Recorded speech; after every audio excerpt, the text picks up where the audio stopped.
네, 속전속결. 그야말로 북미 정상회담의 속도는 전 세계가 놀랄 정도였습니다. 물론 합의를 이룬 데 그치고 있습니다만 앞으로 한반도에는 새로운 변화가 불어오는 것은 분명해 보입니다.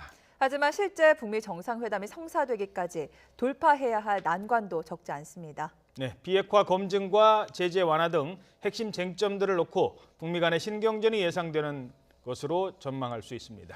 네, 양무진 북한대학원대학교 교수 안찬일 세계북한연구센터 소장과 함께 이야기 나눠봅니다. 두 분 안녕하십니까? 안녕하십니까? 예, 자, 김정은 위원장 만난 날부터 시작하면요, 만나자와서 바로 또 미국으로 날아가서 그 설명하고 바로 북미 대화 이끌어내고 이제 또 바로 중국 가고 러시아 가고 일본 가서 그 내용을 설명하기까지 정말 속전속결인 것 같아요. 어떻게 평가하십니까? 문재인 정부의 대북 정책이라는 것은 국민과 함께, 남북이 함께, 국제사회와 함께 이렇게 표명하고 있지 않습니까? 그런 차원에서 가장 중요한 한미 간의 조율, 그다음 남북, 또 북미 간의 이런 선상에 봤을 때 아마 여기서 어느 정도 큰 틀의 원칙과 방향을 어느 정도 정하고 그런 상황에서 중국, 일본, 러시아, 육자회담 당사국이죠. 여기서 어느 정도 또 설명해야 차후에 북미 간의 남북 간의 합의사항, 이에 대해 이행에 대해서 상당히 도움을 주지 않겠습니까? 그런 측면에서 발빠르게 움직이고 있다. 저는 그렇게 생각합니다. 네.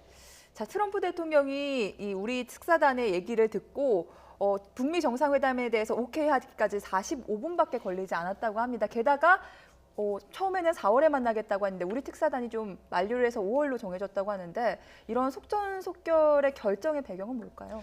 45분 만에 그 우리 측 보고 직접 브리핑해라. 여기 대해서는 한 3가지 정도 추론 가능합니다.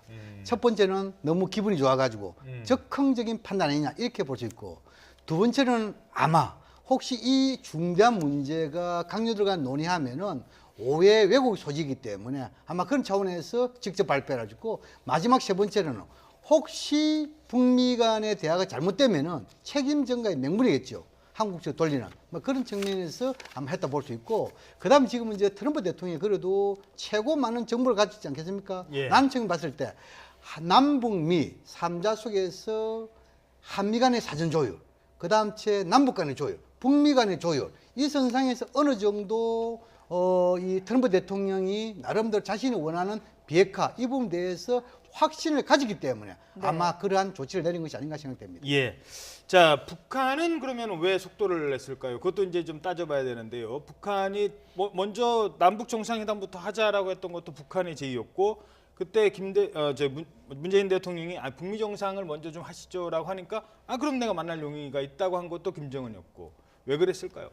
글쎄, 지금 속전속결이라는 표현이 아주 적합한 표현인데, 아니라 북미 간의 지금 합의는 45분 만에 그야말로 전광석화처럼 이루어졌는데, 그게 결국 어디서 출발했느냐? 평양이냐, 워싱턴이냐, 서울이냐? 제가 볼 때는 지난 평창 올림픽 때 펜스가 왔다 가고 이방카가 왔다 갔지만 그 당시 북한과 미국 간에는 신경전만 예민했지 사실 아무것도 눈에 띄게 따뜻한 분위기는 찾아볼 수가 없었습니다.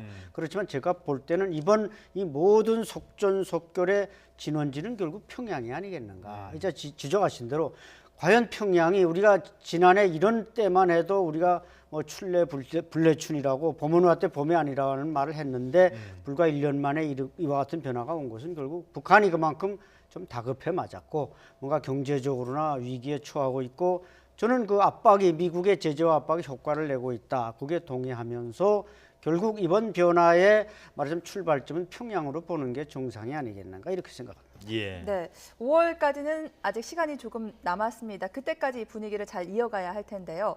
일단 미국은 비핵화를 얘기하고 있고 북한은 체제 보장을 얘기할 겁니다. 그렇다면 둘 사이의 접점은 어디서 이루어질 수가 있을까요? 그래서 지금 이제 서로 원하는 것은 워낙 잘 알고 있기 때문에 아마 이 북한 입장에서는 지금은 이제 자신이 원하는 것보다도 미국이 원하는 것을 좀 더 생각을 많이 하고 있기 때문에 아마 트럼프 대통령이 가장 좋아하는 거 아닌가 생각되고, 특히나 이 서로 원하는 것에 대해서는 이미 다 알고가 있습니다.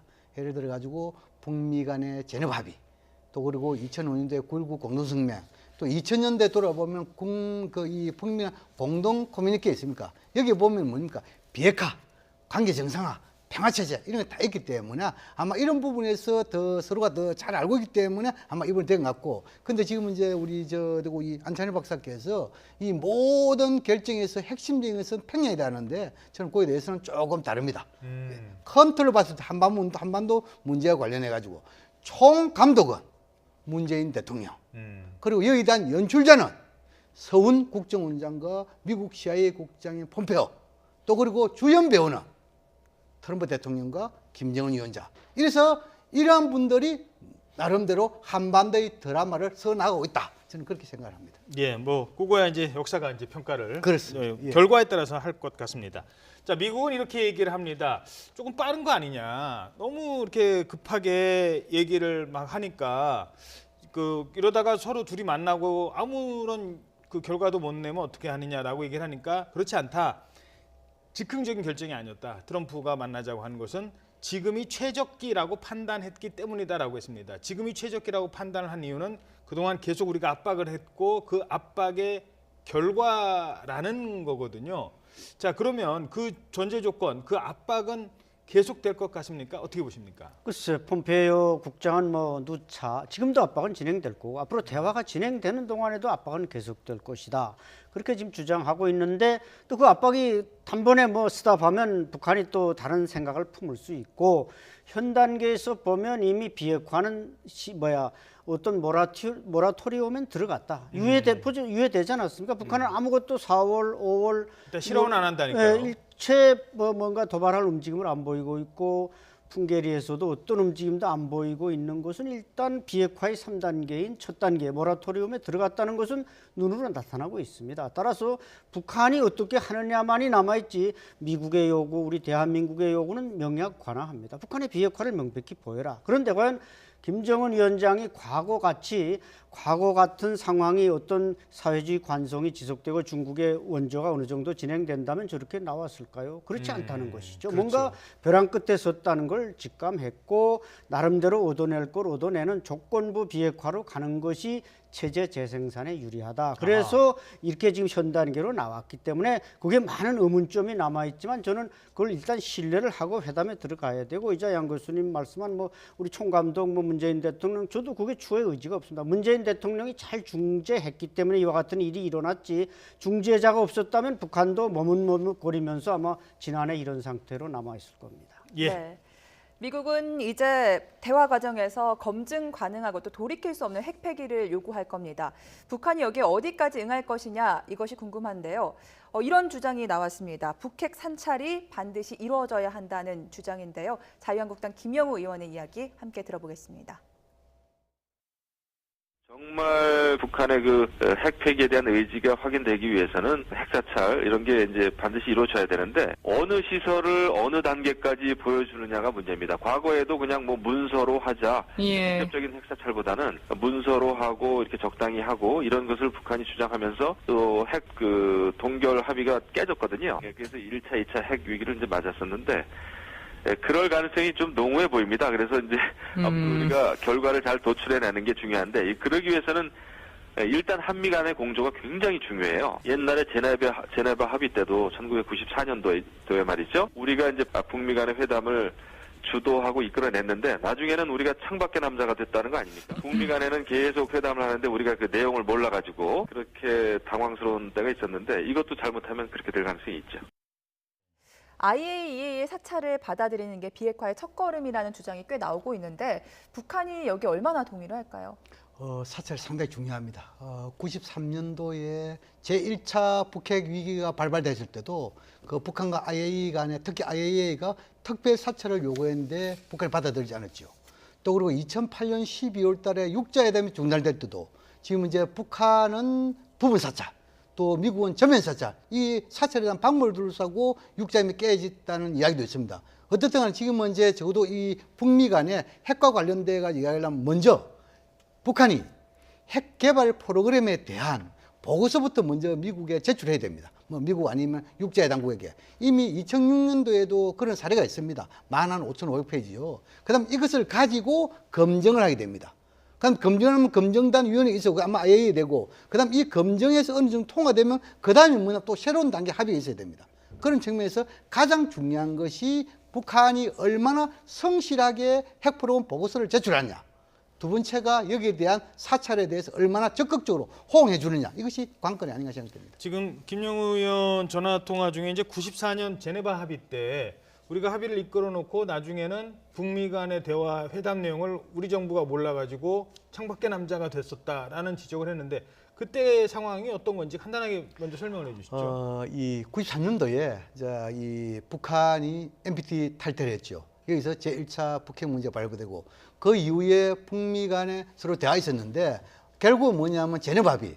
예를 들어 가지고 이 카터 전 대통령의 방법을 통해 가지고 뭔가 대화를 다시 들었잖아요. 근데 그 당시에 보면은 북미 간에 대화해 가지고 거기서 합의해서 우리는 아무런 역할을 못 하고 오히려 합의에 있어 가지고 돈만 되는 역할을 했다. 캐도 이래 가지고 갱수를 두기. 거기에 대해서 우리 국민들이 우리가 패싱되고 결국 돈만 된 우리가 된 거 아니냐. 이에 대해 비판의 목소리 이거에 대해서 아마 김영우 의원님 말하는 것이 아닌가 생각됩니다. 이제 이번에도 북미 간의 회담이 진행될 때 우리가 모르는 회담 과정을 모르는 경우가 있어서는 안 되겠다는 지적을 한 것 같은데 어떤 생각이십니까? 그렇죠. 지금 뭐 일본이 뭐 3억 원을 댄다. 우리 돈 30억 원을 댄다. 뭐 돈 되겠다는 사람부터 나타나는 거 보면 이게 도박판에 뭔가 승기가 보이기 때문에 일본이 돈 된다.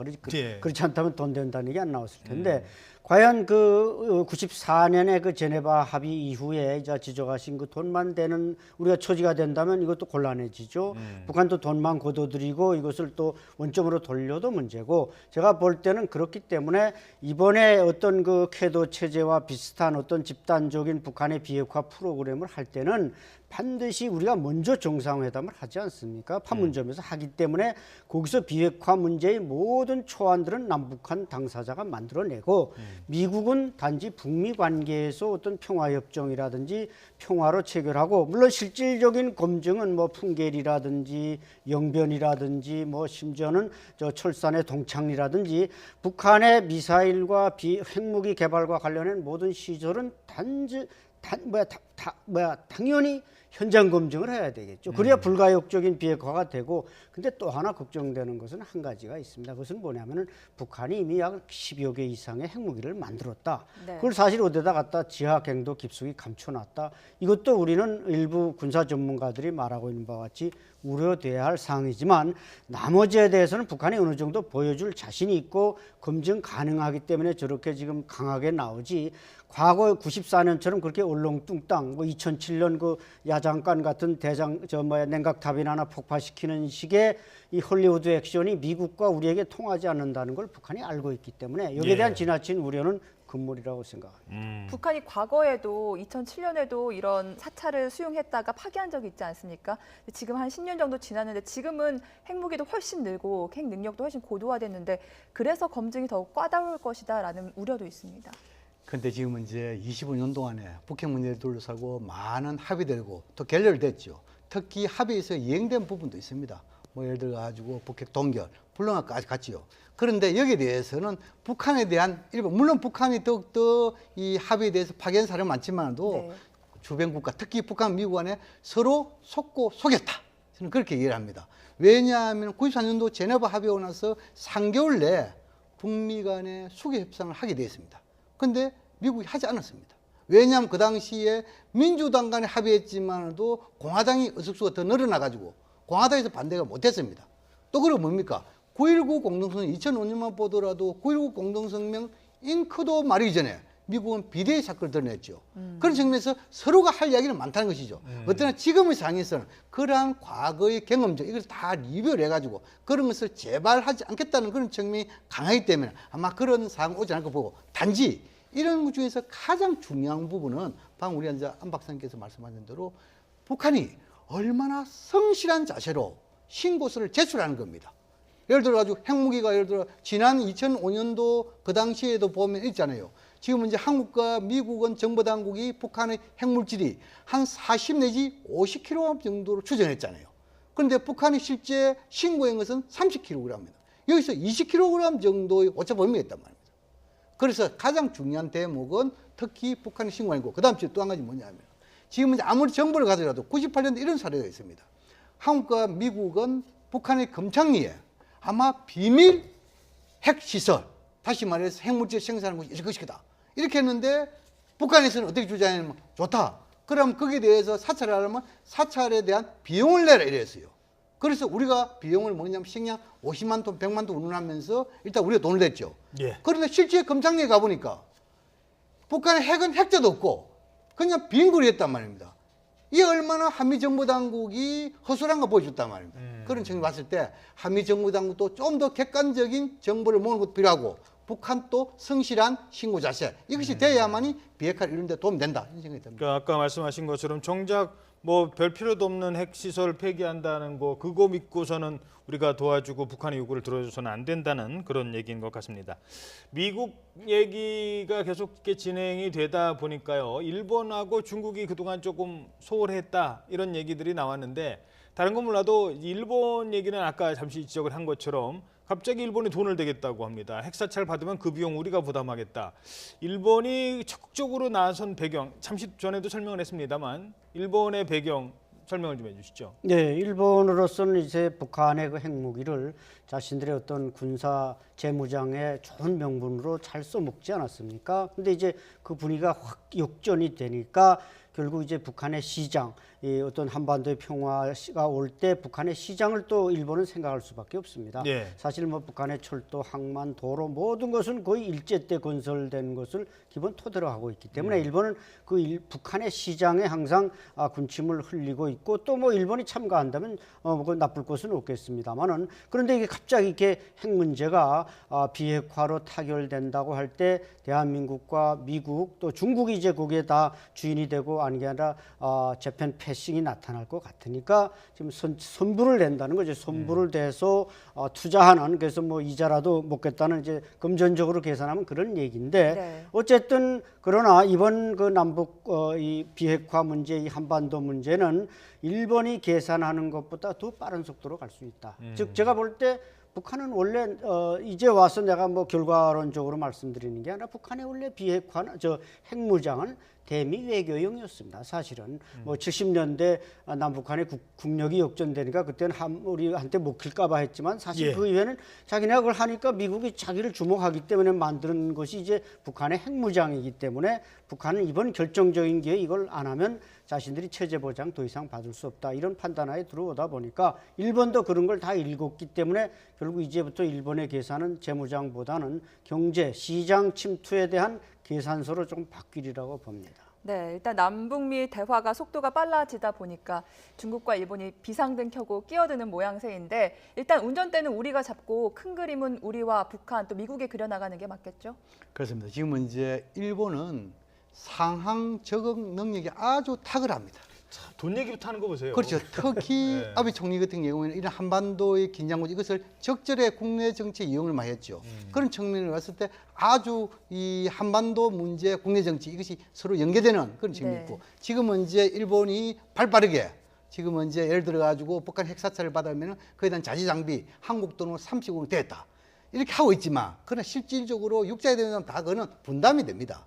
그다음에 또 하나 우리 과거에 우리가 대수를 본 게 뭐냐면 2005년도에 9.19 공동성명 이후에 2007년도에 2.13 북한 핵동결이라는 합의 왔잖아요. 예. 그 당시에 뭐냐면 북한이 핵동결한 대가로 육자회담 참가국들이 각 나라마다 약 한 20만 톤 정도 중유를 되게 있어요. 그런데 북한이 그 당시에 하나도 안 됐습니다. 이행을 안 했습니다. 뭐냐면 지금 이제 중국, 러시아, 미국은 20만 톤 상도 다 했고 한국은 15만 톤만 됐어요. 북한은 일본은 하나도 안 냈습니다. 왜 안 냈냐면은 일본은 그 당시에 뭐냐면 북한의 비핵화보다도 더 중요한 것이 일본이 납치 사건이다.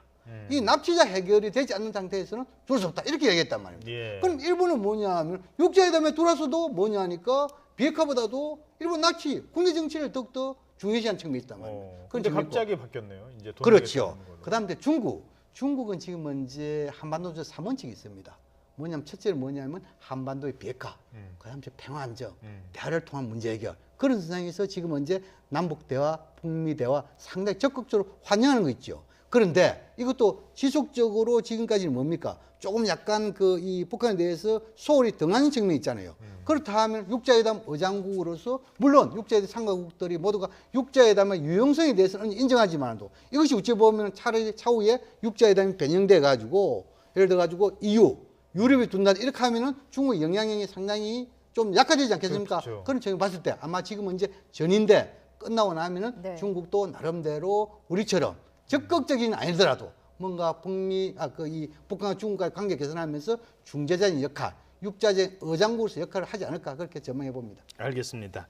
자, 이런 가운데 트럼프 대통령은 한껏 고무된 것 같습니다. 북미 대화에 대한 기대감을 한껏 드러내기도 했습니다. 네, 펜실버니아 유세장에서 어떤 발언을 했는지 함께 들어보도록 하겠습니다. They're not sending missiles up, and I believe that. I believe that. I really do. I think they want to do something. I think they want to make peace. I think it's time. And I think we've shown great strength. I think that's also important. I think North Korea's going to go very well. I think we're going to have tremendous success. It's going to be something very special.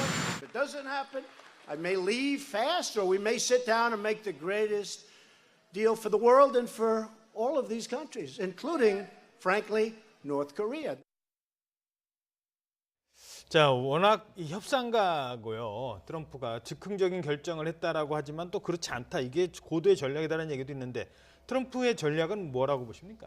글쎄, 트럼프는 뭐 이제 지적하신 대로 이제 비즈니스맨 아니겠습니까? 뭔가 북한과 이제 거래를 통해서 해결하겠다는 게 아마 항상 기조에 있었는지도 모릅니다. 밀리터리 옵션은 항상 그 힘을 강조했지만 과거 뭐 리비아 문제, 이라크 문제처럼 북한 문제는 해결할 수 없다. 왜냐하면 이제 항상 거기에는 이제 후원국이 주변에 없었지만 우리는 지정학적으로 중국과 러시아가 있기 때문에 과연 미국이 밀리터리 옵션으로 북한의 핵무장을 걷어낸다. 이것은 애초부터 어려운 일이 아니었겠는가. 그런데 이번에 이제 뭔가 북한이 변화, 이것은 이제 물론 문재인 대통령이 어떤 외교적 예술이 나온 결과겠습니다만 잘 됐다. 북한이 그렇게 나오고 우리가 조정을 잘하니까 또 트럼프로서도 어떤 군사적 힘으로 동북아에서 평화 문제를 해결하는 것보다 이렇게 평화적인 외교적인 전술로 해도 자기의 어떤 재집권이나 뭐 재평가나 이런 데서 상당한 플러스 점수를 받을 수밖에 없습니다. 예. 그렇기 때문에 트럼프도 순발력 있게 여기에 동참했고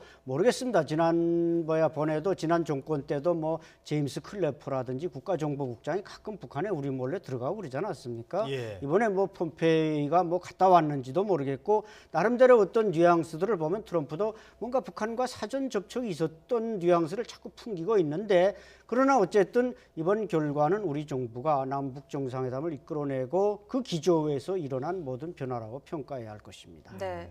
트럼프 대통령은 잔뜩 들떠 있고 또 백악관이 오히려 붙잡는 모습인데 미국 언론에서도 준비가 안 된 채 테이블에 나가는 건 도박일 수 있다 이런 우려가 나오고 있죠. 물론 이제 과거 북미 간에 여러 가지 그 얽혀 설킨 이런 문제고 또 속고 속인 이런 측면 봤을 때 아마 언론이라든지 또는 이 전문가들이 우려하는 측면도 있겠죠. 네. 그런데 지금은 이제 이 트럼프 대통령이 직접 북한하고 거래를 많이 만들고 있다. 지금 이제 남은 것은 시간과 장소뿐이다. 이것은 그냥 대통령이 혼자 아무런 정보를 가지고 말할 턱은 없다 정도를 보거든요. 예. 그런 측면 봤을 때 아마 우리 정부의 중재에 대한 신뢰, 특히 김정은 위원장이 직접 비핵화에 대한 의지를 보여준 거, 더 나아가서 그 의지에 대한 진정성을 보여주기 위해 가지고 대화 와중에 핵과 미사일 실험하지 않겠다.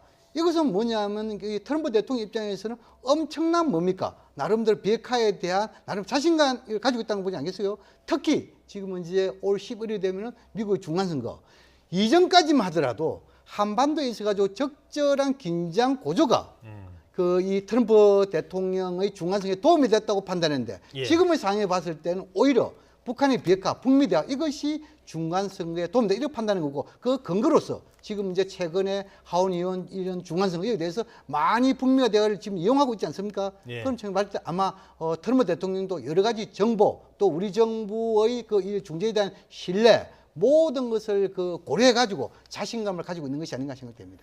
네. 그 북한 문제를 다루는 그 미국 정부의 어떤 입장은요. 사실 국내 정치, 민주당과 공화당의 관계도 함께 생각을 해야 되거든요. 지금 당장도 공화당 정부인 트럼프 정부가 봐라 지난 30년간 북한 지도자 만난 거 우리 공화당 대통령이 처음이다. 그러니까 트럼프가 처음이다 이런 얘기를 하고 있는데요. 이란과 미국이 지난 재작년인가요? 그 핵 관련돼서 그동안 이란이 그 핵 협상에 계속 안 나오다가 결국 타결을 했거든요. 그게 민주당이었습니다. 그걸 반대하고 나섰던 게 공화당이었습니다. 왜 핵사찰 제대로 된 사찰 받아내지도 못하면서 그래놓고 트럼프도 그 협정에 반대를 했어요. 재협상해야 된다라고까지 얘기했던 사람이 그리고 대통령 된 사람이 트럼프거든요. 그러면 이란에게까지 그렇게 요구를 했는데 북한한테 대충 사찰 받을게 오케이 그럼 니들 원하는 거 뭐야 딱땅땅 이렇게는 안 할 거란 말이죠. 지금까지 이 정책과 관련해 가지고 공화당이 정권을 잡을 때 특징이 뭐냐면 민주당 정부의 정책, 외교 관계 이것을 갖다가 상당히 부정하는 것이 거의 관례화되어 있었습니다. 예. 예를 들어 가지고 클린턴 대통령의 그 북미 간 전역 합의 여기에 대해서 부시가 돌아가지고 상당히 부정했지 않습니까? 또 뭡니까? 오바마 정부의 전략적 인내 이것도 뭐냐면 지금 이제 트럼프 정부가 부정하고 있잖아요. 그렇죠. 이것이 좀 특징이라고 볼 수 있어요. 특히 지금은 이제 이란과 이 부분에 대해서는 오바마 행정부에 대해서는 이 십몇 년 동안에 소위 말해서 이것이 역사적인 성공이라고 평가하고 있는데 네. 지금 이제 트럼프는 아주 잘못됐다고 있단 말이에요. 그렇죠. 그런 제가 봤을 때 아마 이것이 지나치게 상대가 했던 것을 갖다가 좀 더 객관시킴을 해가지고 자신을 좀 더 부각시키는 이런 전략 전술이 깔려 있는 것이 아닌가 이런 식으로 생각해 볼 수 있습니다.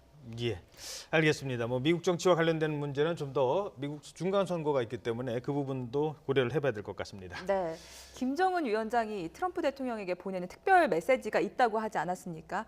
그것 때문에 트럼프 대통령의 태도가 이렇게 전향적으로 바뀐 것 아닐까 하는 추측도 나오고 있는데 이 특별 메시지가 뭘지에 대해서도 여러 가지 추측이 나오고 있는데요. 예, 바로 그 점입니다. 특별 메시지. 그러니까 이제 우리 정의용 실장과 서훈 국정원장이 이렇게 맥메스터 안보보좌관과 대화하면서 지금 대기하고 있는데 빨리 들어오라고 트럼프 대통령이 앞당겨서 불러들였다는 거 아닙니까? 네. 제가 볼 때는 아마 그 특별 메시지를 읽고 나서 뭔가 마음이 급하니까 그냥 다른 일정을 조금 미루고 빨리 들어오라 그래서 만난 것 같습니다.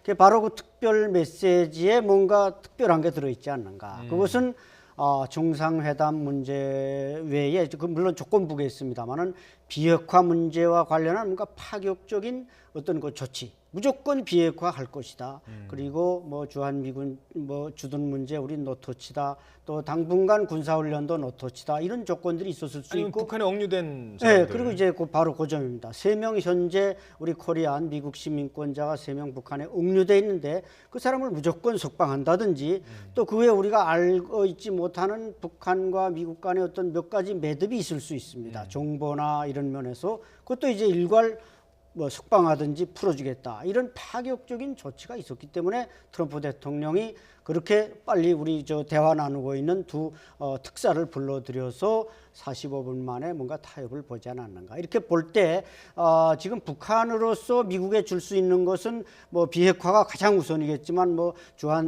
미군 주둔이라든지 군사훈련 계속 진행이라든지 이런 조건부 외에도 아까 말씀하신 그런 3명의 납치범 그 외 여러 가지 정보적 대가 제공 이런 것들이 있을 수 있기 때문에 트럼프로서는 이거 저러의 기회가 왔다. 내가 이자양 교수님 말씀하신 대로 뭔가 평화로서 무력으로서보다는 평화로서 나의 재집권 재신임에 결정적인 꽃다발을 줄 수 있는 게 평양이구나 이런 판단을 했기 때문에 그렇게 동의하지 않았는가 생각합니다. 그러면 예를 들어서 김정은이 북한에 억류된 사람들 3명을 트럼프를 만날 때 풀어줄 수 용의가 있다라고 하면 트럼프 입장에서는 그거만큼 좋은 소식이었습니다. 그렇죠. 선거 앞두고요. 그렇죠. 평양 가가지고 그 3사람 손 붙잡고 비행기에서 내리는 트럼프의 모습.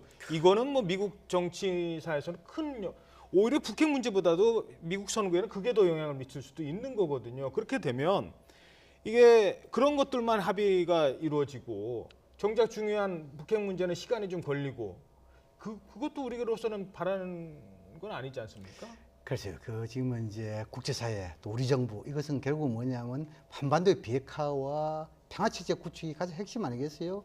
이것을 제외한 예를 들어 가지고 인권적인 차원에서 이 북한 억류된 3명을 풀어준다든지 기타 이것은 부수적인 차원에서 큰 비핵화라는 것이 원칙과 방향 합의되고 나서 된 이후에 여기 돼야 이것이 좀 더 힘을 발휘하면서 이 트럼프 대통령에도 도움이 되겠죠. 그러나 비핵화는 안 되고 여기에 대한 3명 억류자만 했다? 국제사회에서 상당히 이건 뭡니까? 비판의 소식이 더 크다는 것이죠. 그래서 제가 보기에 김정은 위원장이 트럼프 대통령이 전달한 특별 메시지 이것은 세 가지 정도 추정해 볼 수 있습니다. 예. 첫 번째는 우리 이제 안 소장님께서 잘 말씀드렸습니다. 첫째는 뭐냐면 분위기 조성 차원에서 아마 원별 사건에 대해 가지고 유감을 표시한다. 그다음 이제 미국 북한 억류대 미국인 3명을 석방할 용의가 있다. 더 나아가서 미국과 인권 대화를 할 수 있다. 왜 그러면 지금은 이제 최근에 미국에서 가장 중요한 대북 이슈라는 것은 비핵화 인권 문제 아니겠어요? 그렇죠. 인권 제재도 그렇죠. 포함되어 있거든요. 이것은 결국은 뭐냐면 트럼프 대통령이 관심사항이겠죠. 이 관심사항을 충족시키기 위해서 아마 인권 대화 하나 할 수 있고 두 번째는 뭐냐면 비핵화 선언해놓고 나서 거기다 진정성을 보이기 위해서 하나를 얘기했죠. 다시 말해가지고 대화 와중에 핵과 미사일을 실험하지 않겠다. 그런데 여기에 한 발짝 더 나아가가지고 영변 핵단지에 있어가지고 미국을 비롯한 IAEA 사찰단을 복귀시킬 수 있다. 접근을 이렇게 하는 데줄게. 그럼 더욱더 진전을 보여주겠죠. 마지막 세 번째는 뭐냐 하면은 지금은 이제 한미 군사훈련 용인에 대해서는 이야기를 했죠. 이해한다. 그런데 지금은 이제 주한미군 부분을 이야기하지 않았단 말입니다. 그래서 아마 이번에 특별 메시지 안에 혹시나 북미 관계가 정상화, 수교되더라도 유엔 사령부가 아닌 주한미군 이것은 용인할 수 있다. 이것은 결국은 뭐냐면 미국 입장에서는 엄청난 일 아니겠어요?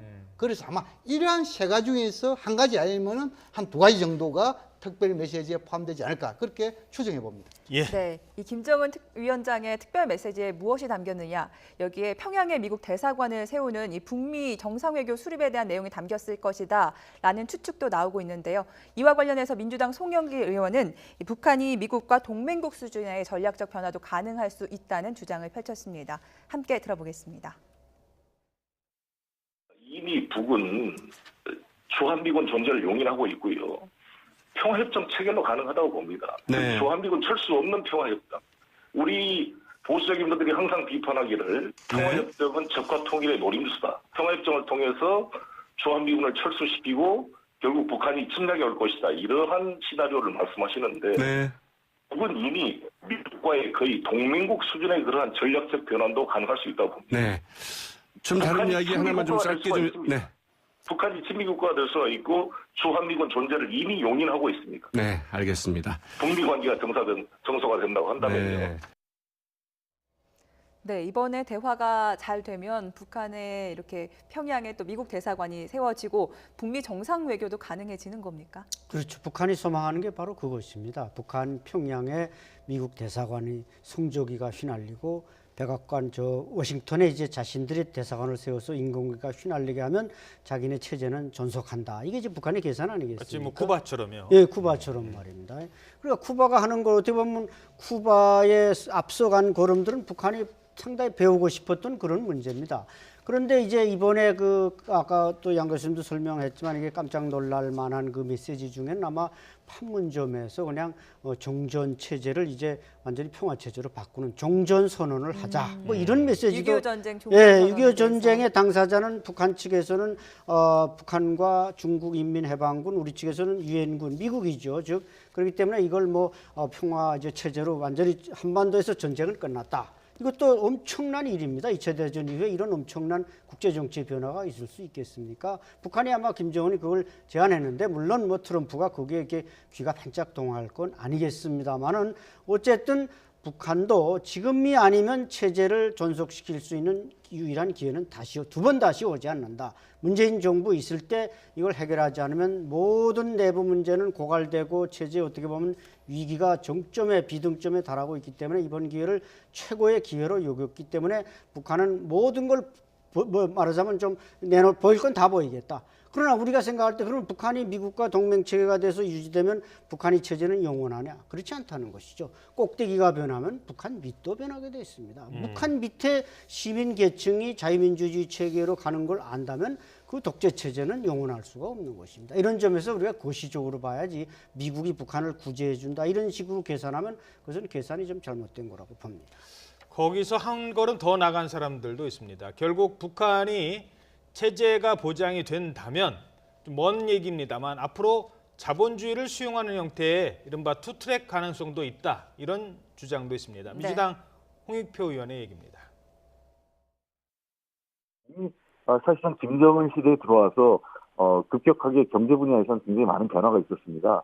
농업 분야에서는 예를 들면 거의 사실상 가정농 체제가 자리 잡혀 있고요. 그다음에 시장 경제가 매우 활성화되어 있기 때문에 북한 내에서 시장화 수준을 보면 중국의 80년대 초중반을 넘어서고 있다 이런 분석도 나올 정도입니다.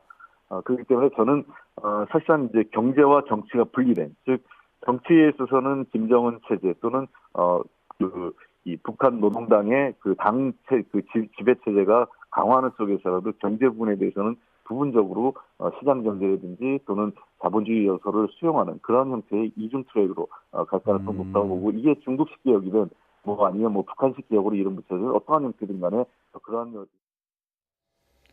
자, 뭐 스위스에서 유학을 하고 서구 세계가 어느 정도로 경제적으로 풍요로운지를 아는 김정은 입장에서는 우리도 적어도 중국식의 모델은 하는 게 좋겠다라는 생각을 할지도 모르겠습니다. 이게 뭐 좀 먼 얘기인데요. 그런 것도 가능하다고 보십니까? 그렇죠. 지금 이제 김정은 위원장 입장에서 체제 보장이 된다면 아마 개혁 개방 속도를 낼 수 있을 것이다. 물론 이제 뭐냐 하니까 이게 중국식이냐 베트남식에 따를 거예요. 중국 같은 경우에는 이제 농업이라든지 이 내부 같은 개혁부터 문제하고, 베트남에서 도이모 이래가지고 대외 개방을 했잖아요. 예. 아마 그런데 지금은 이제 북한 입장에서는 체제 전환이 한 데 있어가지고 상당히 좀 시간이 걸릴 것이다. 왜냐하면 지금은 이제 내부적으로 물론 하고 있어요. 지금 예를 들어가지고 장마다이라든지 또 지금 이제 핸드폰이라든지, 이것은 뭐냐면은 나름대로 통제 뭡니까? 그 통제가 가능한 범위 내에서 허용을 하고 있단 말입니다. 또 그리고 김정은 시대에 들어가지고 가장 중요한 것이 6.28 조치와 530이 있어요. 이거 뭐냐면 6.28이라는 것은 뭐냐 하니까 일종의 지금 이제 그 협동농장, 예를 들어가지고 분조 한 15명 분전되다가 5명 주는 하는 가족 있잖아요. 이 중국도 그렇게 했단 말입니다. 여기 대해서 상당히 지금 신경이 정산됐다고요.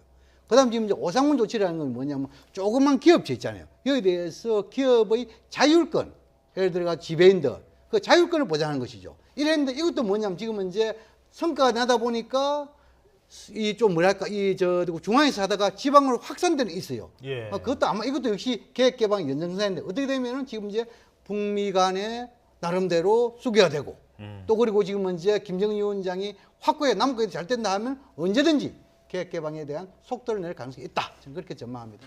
북한 사회 내부의 분위기는 어떨까? 일부 개혁 개방이 이루어진다면 지금의 공산주의, 사실상 독재 체제가 유지가 될 수 있을까요? 글쎄, 그런 점에서 지금 중국이 시진핑 종신 지배 체제 형태로 가는데 이것도 상당히 북한에게는 유리하게 작용할 수 있습니다. 왜냐하면 이게 동시화핑 체제 들어와서 이게 리더가 계속 바뀌는, 그러나 공산당이 집권하는 시장 경제 체제였는데 이게 또 다시 시장 경제이면서 꼭대기가 또 종신 지배 체제로 가면 이건 김정은에게는 상당히 위로가 되고 뭔가 모범적인 답안이 될 수 있고 그걸 북한 주민들에게 강요할 수 있어서 먹힐 수는, 이런 면에서 우리에겐 뭐 그냥 반갑지는 않은 얘기입니다만은 그럼에도 불구하고 북한 주민들은 다 시장 경제, 장마당 경제 이제 익숙이 돼가고 있고 당국과 시장이 따로 놀고 있습니다. 따라서 앞으로 이 꼭대기서 개방 정책을 하면 밑에 장마당은 확대될 수밖에 없고, 이제 지적하신 대로 통신 모든 면에서 지금 노동당원이 10명당 한 명이 노동당원이라면 지금 수명당 10명당 두세 명이 지금 핸드폰을 가지고 있단 말이죠. 이것은 북한 변화의 하부 구조가 다 성숙되어 있다 보고, 그렇기 때문에 이번에 남북 정상회담, 북미 정상회담이 잘 돼서 북한 당국이 변하면 밑에도 따라 변할 수밖에 없고, 그 변화의 롤모델은 결국 뭐 중국도 되고 베트남이 우선 되겠지만 결국은 대한민국식으로 될 수 있기 때문에 우리가 너무 이제 이걸로 해서 북한이 북미 동맹하거나 뭐 이렇게 되면 통일이 멀어지지 않겠느냐, 이런 비관적인 생각은 가질 필요가 없다는 것입니다. 그런데 북한은 지금 보도를 안 하고 있어요. 뭐 조선신보인가요? 거기에 기사가 잠깐 나왔다가 사라졌다고 합니다. 북미 정상회담 관련된 얘기는 아예. 그렇죠. 그것은 아마 이제 일본에서 그 조선신보가 이제 평양의 그 선전선동배 어떤 컨트롤에서 잠깐 벗어났든지 일방 보도했다가 취소하라니까 취소한 모양인데, 그렇지만 아마 북한 내부적으로 적어도 뭐 군급 시급 이상 당일꾼이나 보위부나 이런 간부들에게는 벌써 이런 북미 회담, 뭐 남북 정상회담이 다 통보가 됐을 가능성이 있습니다.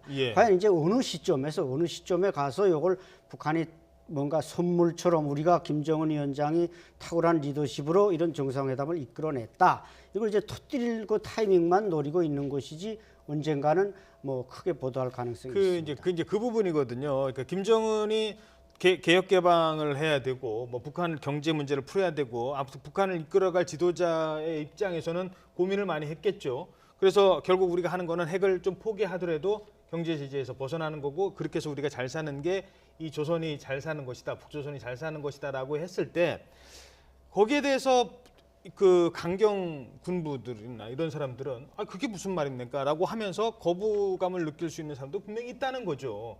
그러니까 이게 김정은의 상당히 지금까지 어제까지만 해도 미제는 뭐 때려잡자 이러다가 갑자기 미국이랑 대화를 한다는 거를 주민들에게 어떻게 설득을 할 것이며 군부는 또 어떻게 설득을 하신 거예요. 이것도 사실 김정은의 숙제일 것 같거든요. 맞습니다. 지금은 이제 김정은 위원장 입장에 봤을 때 예를 들어가지고 지난해까지만 하더라도 핵이라는 것은 정의 복음을 했잖아요. 그리고 북미 간 대화 없다 했잖아요. 그런데 갑자기 북미가 정상회담 하면은 주민들의 충격이 상당히 크지 않겠습니까? 아마 충격이 큰 이런 부분에 대해서 내부적으로 입장 정리할 필요가 있죠. 두 번째는 뭐냐면 언론 보도보다도 오히려 세포 조직을 통해 가지고 좀 설득 설명하는 그런 과정 속에서 지금 이제 있기 때문에 북미 정상회담이나 남북 정상회담 이런 데에서 좀 보도를 좀 더 하지 않고 있다 저는 걸 보여주고 특히 또 군부에 대해서도 군부도 불평분이 있죠. 예. 지금까지 군부는 뭡니까? 상당히 어려움 속에서도 지금 이제 김정은 위원장의 또 지시대로 핵 개발에 진행했잖아요. 근데 지금은 이제 어느 날 갑자기 비핵화 이렇게 하면 군부의 불평분의 모습 있지 않겠습니까? 그런 측면을 봤을 때도 아마 군부 이런 부분에 대해서도 보이지 않게 아마 총정치국이랑 이를 통해 가지고 상당 부분 설득을 하고 있을 것이다. 여기서 어느 정도 설득에 대해서 자신감 얻으면은 아마 이에 대해서 좀 더 구체적으로 할 것이고 그런데 지금은 이제 김정은 위원장에서 더 지금 이제 중요히 여기는 것은 뭐냐 하니까 지금까지 핵과 이 소위 말 경제 노선 속에서 핵에 대해서는 완성까지 했단 말입니다. 근데 지금 이제 주민들 입장에서 아니 핵을 완성하고 나면 다음에는 경제다. 이런 경제에 대해서 보여줄 수 없는 그런 게 있지 않습니까? 그래서 아마 이 차원에서 좀 더 논리를 개발하고 입장을 정리해 가지고 뭔가 두 가지 다 소위 말해서 달성하는 그런 측면에서 좀 더 나가지 않을까 이런 생각이 듭니다. 김정은의 체제 장악력이 그 정도는 됩니까? 그러니까 결단은 내가 내릴 수 있죠. 지금까지 뭐 장성택 처형 이후 어느 정도 체제를 장악을 하면서 그런 오케이, 네 트럼프 만날 수 있어라고 한 결단은 내릴 수 있는 건데까지는 왔던 것 같습니다. 그런데 이거를 계속 밀고 나갈 때 불만 세력들을 다 잠재우고 무슨 소리야 좀 힘들어도 가야지라고 할 수 있는 체제 장악력은 됩니까? 저는 어느 정도는 된다고 봅니다. 지금 현재 북한에서 지금 저런 김정은의 평화 프로세스 참여에 대해서 반대할 사람은 일부 군부 강경파 외에는 거의 없다고 봅니다. 저는 다 나머지 지금 위기에 가난한 생활을 하고 있는 사람들이 뭔가 대화를 통해서 푼다는 건 좋다고 생각하는데 문제는 김정은이 집권하고 군부를 거의 완전히 장악했다는 것입니다. 과거 김일성은 군부와 동반자로 권력을 유지했고 김정일은 어떻게 보면 군부에 포위되어서 사기 정권을 유지하다 보니까 비핵화니 뭐니 말을 꺼낼 수가 없었습니다. 그러나 김정은은 군부를 장악했고 군부보다도 국방위원회 제2경제위원회를 통해서 핵무장했다. 이걸 자기 치적으로 내세우지 않습니까? 따라서 이제 와서 그 어느 정도 그러니까 군 체계도 육해 공군보다도 전략군과 특수작전군이라고 하는 이 두 개의 새로운 군정을 창설해 가지고 이제 우리 전력은 재래식 전력이 아니라 이런 특수작전국과 전략군을 통해서 우린 전쟁한다. 그러니까 어느 정도 종이의 보검이라 하는 것이 밑에 감춰져 있다. 이런 기조 위에서 이제 우리가 아니라 경제 건설도 해서 시장 경제 도입해서 잘 먹고 잘 살면서 또 국제사회에 나가서 미국과 동등하게 대한민국과 동등하게 우리는 주권적 국가로서 경제적 힘을 키워야 한다. 이런 논리로 나오면 북한 주민들 대부분이 환영하고 일부 군부 강경파가 반대하지만 그 사람들이 머리를 들었다가는 살아남을 수 없기 때문에 저는 동의하고 있다고 봅니다. 네, 이 5월 북미 대화 전에 4월에는 또 남북 정상회담이 열립니다. 우리 정부도 이 남북 정상회담을 열심히 준비하고 있는데 준비위원회가 인선이 꾸려지고 있는데 지금 위원장에 임종석 대통령 비서실장이 임명됐습니다. 특별한 이유가 있는 겁니까? 지금까지 그 남북 정상 두 차례 열렸죠. 제일 차 2000년 정상회담 할 때는 통일부 장관이 NSC 상임위원장으로서 그 당시에 박재규 통일부 장관이 추진위원장을 맡았죠. 네. 그다음에 지금 이제 제2차 정상회담일 경우에는 대통령 비서실장이 맡았죠. 아마 그 이 제2차 정상회담의 과정 이것을 그대로 지금 이제 하나 견본해 가는 건 아니 보이고 특히 대통령 비서실장이 맡았다는 것은 각 부처 간의 정상회담과 관련해 가지고 컨트롤 타워 있고 특히나 이것은 뭐냐면 지금 문제는 우리의 중재자 역할 1차, 2차하고 좀 다르잖아요. 그런 측면을 봤을 때 아마 대통령의 뜻을 가장 그 빨리 저도 이해를 하고 또 이것을 이행할 수 있는 그런 차원에서 아마 임종석 비서실장이 정상회담 추진위원장을 맡은 것이 아니겠냐, 저는 그렇게 분석합니다. 한 가지만 더 짧게 짚고 넘어가죠. 남북 정상 간에 그 한라인 설치될 것이다. 뭐 그때 정확하게 예측도 하셨습니다만 아직 안 되는 이유는 어디 있고 지금 언제쯤 될 거라고 보십니까? 아마 지금은 이제 이 한라인 설치 이를 하면은 저도 남북 간에 협정도 체결해야 됩니다. 아하. 그러나 지금은 이제 뭐 협정 체결보다도 먼저 정상 간에 여기에 대해서 공감했기 때문에 조만간 시험 통화를 할 것이고 지금 해선은 있습니다. 해선은 뭐냐면 판문점에 보면 광캐율이 32 해선이 있습니다. 그에 대해서 언제든지 하나 뽑으면 되기 때문에 이건 기술적인 문제입니다. 그런 측면으로 봤을 때 아마 조만간에 저는 이 저도 시험 통화 먼저 하고 정상회담 시에 이러한 한라인 설치에 대한 협정 뭐 그런 수순으로 갈 것이다. 그렇게 전망합니다. 그거만 되면 뭐 언제든지 얘기할 수 있는 거 아니에요? 그렇죠. 모든 문제, 뭐 군사적 문제, 도발 이런 것도 최고 정상끼리 통화만 되면 다 해결할 수 있기 때문에 최고의 어떤 커뮤니케이션 수단이 설치되는 겁니다. 예, 네. 알겠습니다. 두 분 말씀 여기까지 듣겠습니다. 양무진 북한대학원 대학교 교수, 안찬일 세계북한연구센터 소장과 함께 이야기 나눠봤습니다. 오늘 말씀 감사합니다.